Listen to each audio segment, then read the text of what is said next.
Hello mga kasangkayan. Today mga kasangkayan, gagawa ko ng macaroni salad.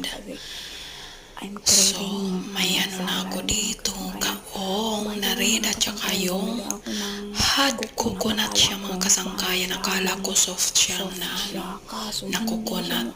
Yung nakabattle pala na coconut, matigas pala yun. So, naglagay ako ng fruit cocktail, kaong na red at saka coconut. At saka may cheese ako dyan mga kasangkayan. May condense, yung Nestle cream, dalawa yung ilalagay ko mga kasangkayan.